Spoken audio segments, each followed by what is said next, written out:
This is an oral history interview conducted for the Witness to War Serving a Nation project at Nauset Regional High School on Cape Cod, Massachusetts. For the sake of this interview, please state your full name and the community in which you now reside.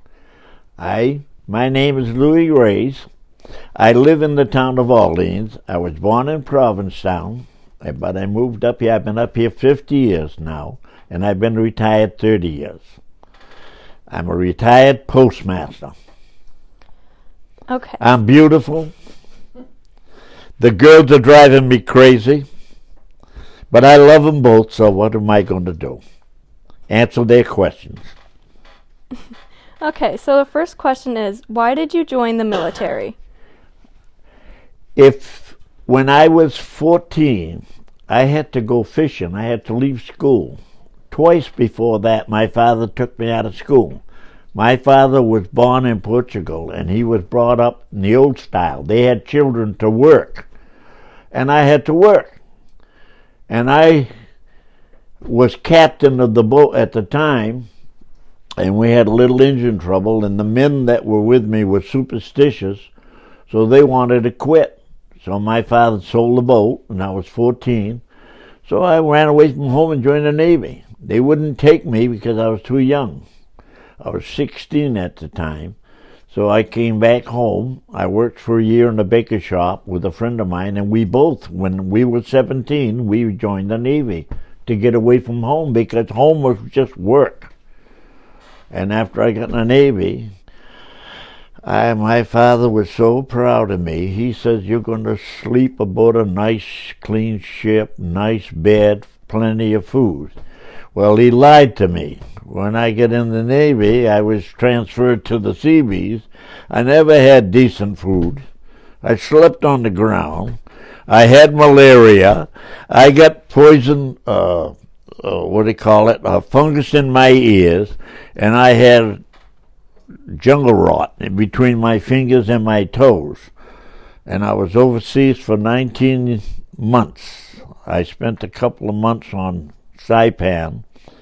Then I was in the 20th Battalion Seabees. We went to the invasion of Okinawa, and I was there a year and a day. I was on Okinawa for a year and a day, and it was no picnic. I was abandoned the very first day at 3 o'clock in the morning. They put me on a barge with dynamite and a boat of equipment with two other men, and we went to invade the northern end of the island, and the Japanese started gunning us, so we turned the barge around, and we sought military assistance, and a destroyer came in between us and the Japanese machine gun nest, and they wiped it out. On the way out, the destroyer was hit by a kamikaze and it was sunk. After it was sunk, we went to the beach. And being the only seaman that knew anything about the ocean, I told the fellows that were with me, stop the boat, let me sound the depth of the water because I didn't want to run a bulldozer in salt water. When I looked back, the men were gone. They had abandoned the barge. I was all alone. I was 17 years of age. Oh no, I had just made 18 years of age. And I was afraid. There was nothing there. The airplanes were bombing and they were machine gunning, so I ran up a hill and I fell in a bomb crater. And I lived in that bomb crater for 4 days, eating berries, until the rain stopped and the bombing stopped. And then I came out and I had my first slice of toast with a cup of coffee aboard an LST. And then I saw a truck go by with 20th Battalion. I jumped on the running board and dove through the window, and the guy was trying to get his rifle out to kill me, but he couldn't do it. So I told him, I'm an American, you damn fool, and he took me back to camp. And they were going to lock me up. They put handcuffs on me, and they told me I was AWOL for 4 days, which I couldn't explain. I was in a hole. Where the hell am I going to go for 4 days to an island filled with Japanese? So the Commander Lee, he asked me, well, who assigned you to the barge? And I told him, Mr. Rogers. So he sent the two guards over to get Mr. Rogers. They got Mr. Rogers. He come down, and he rubbed noses with me, and he says, I never saw you before in your life. I called him every profanity I knew, and I reached out for one of the guards' guns, because if I'd have got the gun, I think I'd have killed everybody. I was so angry. After that, Commander Lee told the two guards to lock me up. When I turned around and started walking away with the guards, Mr. Rogers says, oh, I know you. You're Cape Cod Louie, because I had written across the back of my jacket, Cape Cod Louie. He explained how it happened that I was appointed to the barge, to the captain, and the captain just looked at me and said, well, go to work tomorrow. And that was the end of my experience. But that whole year, we went through hell. We were bombed all the time. And I had lost my brother Joe. My brother Joe came home on leave from Boston, and he was killed on Cape Cod. So they sent the priest on Okinawa to tell me about it. Well, I wanted to come home because I knew my mother would be upset. But he told me I couldn't come home. And I didn't go to church. He talked me into going to church and to taking my brother's middle name if I was to be confirmed. So I was at a weak moment, and I decided to do it. We went down into a Reis parties. There were about 300 fellows there. We were all going to be confirmed. The bishop came with all the gold chalices and all the paraphernalia he needed. They set up a table. They were going to start a conversion of us into Catholicism. Well, about that time, the Japanese pulled a raid. They started dropping bombs and a little bit of machine gun. That the bishop, he made the sign of the cross, and he says, you're all confirmed. He ran like hell, grabbed the chalices, jumped in the Jeep, and took off. I never saw him no more. I never knew nothing about it till after the war. About a year, I got a card from I'm a colonel. I was wounded on Okinawa. I'm your godfather. That's what I heard years later.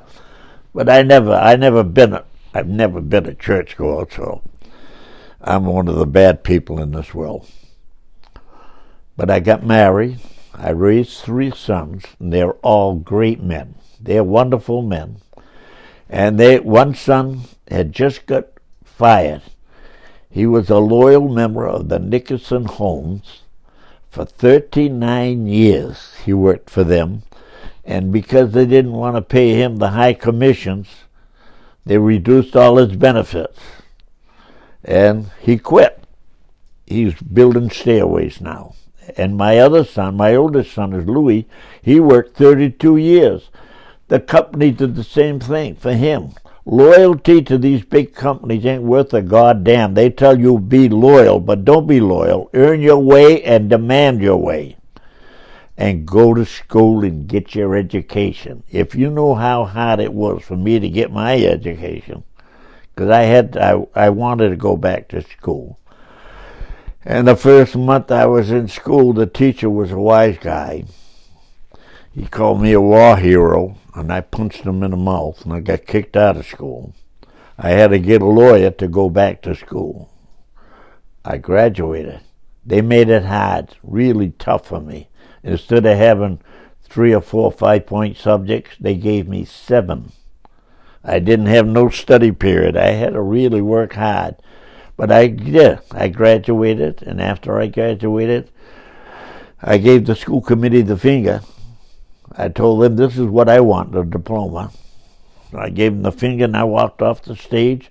And my life, I went to school in New York, diesel engineering school. I graduated there, and then I came home, the life of a fisherman. There was no work. You either went fishing or you went starving, so I went fishing. Then I quit fishing after about 14, 15 years. And I went and worked for Arnold's. I fell down. I didn't fall down. They dropped a stove on my back, went down the stairway, and I ended up in Mass General with a spine operation. And I couldn't work for 4 years. When I went back to work, I struggled to go back to work to earn $1.65 an hour. And it wasn't easy. I couldn't hardly stand, so I had to go back to work and sit on the stool. I sat on the stool with roller skates. The first week I worked 100 hours. He came up and paid me and told me I was only a half a man, so that he couldn't pay me. So I told him what to do with his job. And I studied plumbing and insurance. I went to work for the insurance company. I worked 8 years for them. And after the 8 years with them, they started to steal. They wanted to steal my commissions, but I caught them.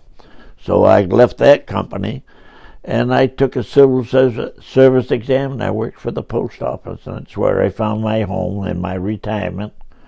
And I'm a very proud postmaster. I was postmaster of East Orleans for 14 years. And now I'm drinking the benefits of my efforts. All right, well,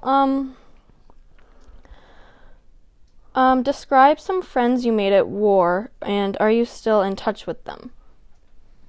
At the war, I've never met none of the fellows that lived with me.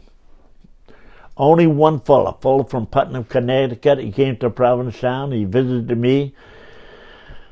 I provided him with about a 20-pound lobster, and he said it was a bug. He wouldn't eat it. He wouldn't eat it. He never had seen one. So he wouldn't eat it. But I was fishing at that time. I had gotten married. I married Norma Reis. She was a classmate of below me, but I married her, and I was fisherman, I was engineer, bookkeeper, captain, you name it. I did it all on board the boat. And my sons, I grew up the 3 sons. We moved from Provincetown to Wellfleet when I had the insurance agency. And then my sons moved to they were going to school at Orleans, so I got tired of driving them back and forth for school entertainment, so I turned around. My oldest son says, well, it wasn't his fault that I moved to Wellfleet, so why didn't you move to Orleans? I said, that's a good idea. I went home, talked to his mother, and we moved to Orleans, so I wouldn't have to drive him to basketball game. And here I am, after 4 or 5 years here in Orleans. We managed to save our money, and I built a house for me and my wife. My sons all got married, and I'm living alone in this house. I built this house 50 years ago. And it's my home, my heaven, and I can do anything I want. I don't break windows, but I feel like it sometimes. But it's a good, clean, comfortable house. Okay, how did you keep in touch with your family while you were deployed? I didn't. My family life was very, very tough. When I was deployed overseas, my mother and father could not read or write in English. My mother wrote in Portuguese, but she couldn't read English and she couldn't write English, and my father couldn't write English. So I wrote one letter, and they had blackened it all out because we were preparing to go to Okinawa. The ship I was on going overseas broke down. I was supposed to go to Iwo Jima, but that's a long story. The convoy abandoned us.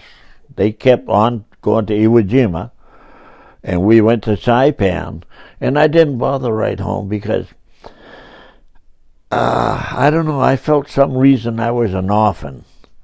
I had a bad complex with my father. I was arguing with him all the time.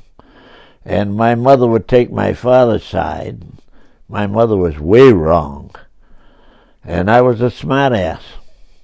But I graduated. I was the first son to graduate, the first one to go to school, to trade school, the first one to own his own house. I bought my own house. I was the first of everything. And my father never in my life ever said, you did a good job, Lou. Congratulations, Lou. Or you're a good boy. All he did was give me hell. So I never had a family life. I lived at home, but I had to work. And that's what my story of my life is. As a good mule, I would have made a good one, because I was a worker. Other than that, no. When I got up, I said I never wanted to be like my father. I married a good girl. We brought up 3 sons. None of them, they were all self-educated. One of them worked for the power company for 32 years. And as far as loyalty to a big corporation, they shafted him. But he retired after 32 years. My middle son worked 39 years for Nicholson Homes. And the biggest year he had in the salesman, he was the head salesman of the company. They reduced his benefits, so he told him go to hell. And my youngest son, he built the first house across the street from me, that big house. And he's been carpentering and working, and he had a boy and a girl, and he's had a great successful life. Yeah. How did you feel the first time you were deployed? Were you nervous? Yeah, I was scared. I was afraid. We went on a convoy. Well, they woke us up at midnight. I was in the 20th Battalion Seabees, and as we were loading aboard the Santa Monica, they handed me a rifle and 7 bullets. I never knew how to put the bullets in the rifle. And I never did fire that rifle. All I did was run a bulldozer. When we got to Saipan, I ran a crane. I had never run a crane. They put me in a crane, figure it out, they said. And I did stevedore work. And I stayed with that crane until we went to Okinawa. And then they abandoned me on the beach of Okinawa. And then I finally got back into the bulldozer, running the bulldozer, and I lost a mate of mine, the same guy that ran my bulldozer. He got killed that night. I kept the bulldozer for a while, and then they put me back on the crane again, and I worked the crane. I worked the crash crane for, the Marine Air Corps. They came down to what they call a washy airstrip. We built the airstrip, and I ran a crane, and they made me in charge of the crash crane. So I ran a crash crane. Every time an airplane came in and overshot the runway, I'd pick him out of the race paddies and put him back on again. And that was a fighting squadron. Pappy Boyington was the commander of the flying, what the hell they call them? Black Sheep Squadrons. That's the name of the Marine group that I worked with. And they were all Marines. Pappy Boynton was an ace. He was a great pilot. And of course they drank a lot. And then I got transferred back to the Navy again. I got on a seagoing tug. I went to Bikini and Guam. At Guam we hauled wrecked ships up, and we built a breakwater, poured coral over top of it. And then I went to Bikini. We broke down an engine, and we were told we had to leave the island within 48 hours or we'd stay there while they dropped the bomb. So we crippled 4 to 6 miles an hour. We left Bikini, and then we come back to the States. Got back in the States in June. In July, I was discharged, and I was put on a cattle car to California. From California to Boston, and July the 6th I was released. And I came home, and I never looked back on my Navy career again because I hated it. It was nice running the machinery, but nobody had any respect for anybody. You suffered, and everybody just looked at you, let you suffer. No matter how sick you were. If you didn't manage your own medicine or your own self, you were out of luck. I know, because I did that.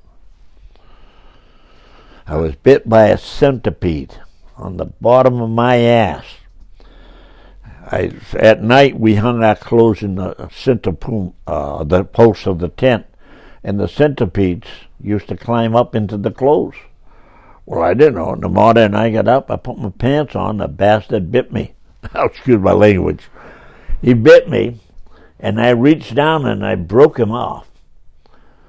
But evidently I left the teeth behind or something behind, because in 4 or 5 days I couldn't hardly walk. I was all swelled up. I went up to the sick bay, and the pharmacist there, he said, "What's wrong with you?" So I hinted to my rear end. He said, "I'm not going to work on your rear end." So I called him a few choice names. I staggered back to my tent, and I operated on myself. I tied my leg up in the tent, took a razor blade, taped it with just the tip of it, sliced it open, laid there for 4 days bleeding. I finally, the guy that bunked next to me, he had some aftershave lotion, and that's what I cured myself with. I put aftershave lotion on my rear end until it healed, and I went back to work, and nobody even missed me. Never even known I was born, and I was only 19, 18 or 19. So get your education. Work hard for your education. And appreciate it. Because I made it possible for you. You'd have been talking Japanese if I didn't go to law. All right. Well, sorry. How is your life different after you served in the war? Well, I was 17 when I went in, and when I found out I was all alone in that world, I traveled halfway around the world to Saipan. I learned if I didn't take care of myself, nobody else cared. I was in the 20th Battalion Seabees, which was a Georgia outfit, all Southerners. And they didn't like Yankees, and I was one of probably 10, 15 Yankees in their $2,000 battalion, 2,000 member battalion. And they didn't care for Yankees, and they didn't care for black people. It was segregated. And I learned to shift by myself. I stole clothes to have clean clothes. I stole food to eat and survive. And I ran my bulldozer and I ran my crane. And anybody left anything loose around that was eatable or wearable, I borrowed it. And I got home when I was 19 years old. I went in when I was 17, I got 19, I come back. That's why I wanted to go to school. The school was my end of everything. It was good. I was so proud of myself, going to school, graduating. And the other fellow that graduated with me were two veterans. His name was Louis. He was Catholic, and he became a priest. My name was Lewis, Lewis. And I became an engineer, and I worked for the rest of my life until I retired. I broke my back before I retired, but I'm still surviving. I survived everybody. That's why I'm still 92 and raising hell. Becky, I love you, Becky. Ah, dear. Why did you move back to Cape Cod after you came, when you came home? What was that? Why did you move back to Cape Cod after the war? Well, they gave me transportation back to Cape Cod. And I came to Boston, and I only made $44 a month. That was no money. And in 2 years, what did I accumulate? $400, because I sent half my money home. And that was the only choice I had. I didn't have any choice. I got on the Boston boat because it was the cheapest thing from Boston to Provincetown. And I came home, and my father, "What are you going to do?" I told my father I wasn't going to work for him. I went and worked for the MP. I worked in the MP department in the summertime, and then I turned around and went back to high school. And I graduated. It was hard. It was hard. It wasn't easy. They made every obstacle that they possibly could put in my way to deter me. They told me at 19 years old I was a bad influence on the girls, even though the girls were 18 and 19. Yeah.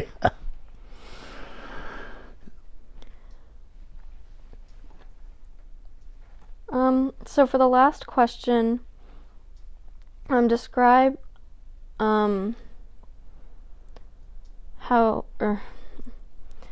Describe the struggles you faced adjusting back to coming home after the war. What was that again? Describe the struggles you faced adjusting back to life after the war. You got about 3 hours? After the war, I wanted a job. I worked the first summer. I worked in the MP. And this woman, I won't mention her name, but she got a petition up to have me removed from my job because I was only 19 years old. And she was married and had 3 children, and her husband was without a job. She wanted to replace me, have me fired so her husband could have the job. But he didn't like working as a clerk. And then he went fishing, and I went to school.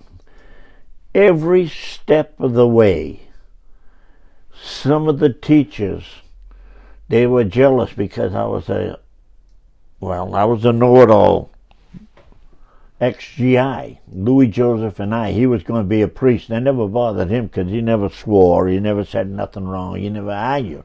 But I always had a debate.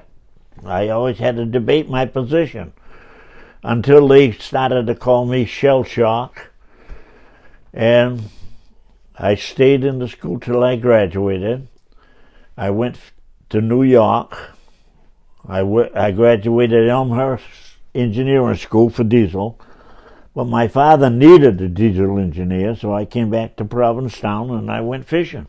And that was even fishing, my father gave me a hard time until he sold the boat. He made me a captain, and I got sick with pneumonia, and there again. When I got better, I said, I'm going to take the boat out fishing tomorrow. He said, no, pack the boat up. I sold it. He sold the boat out from under me. So I didn't have no job. I could have gone on, because my father had built a bigger boat. He wanted me to go on a bigger boat. Well, I went on a bigger boat. I learnt the trade of scalloping and fishing. And one winter, it was really cold and windy. It was 0 degrees, and it was blowing 40 or 50 miles an hour. And my youngest brother, who was the captain, I was the engineer, he wanted to go out fishing because he didn't want to do no household chores. And I wanted to do some plumbing in my house, so we had a debate. He went out because he was the captain. He tore both nets. We had fished on both sides of the boat. We tore both nets. We had about 100 pounds of fish. And he says, fix the nets, boys, we're going home. We repaired the nets. My hair was never long, but it froze to the back of my alpaca jacket. Every time I moved my head, it would pull my hair.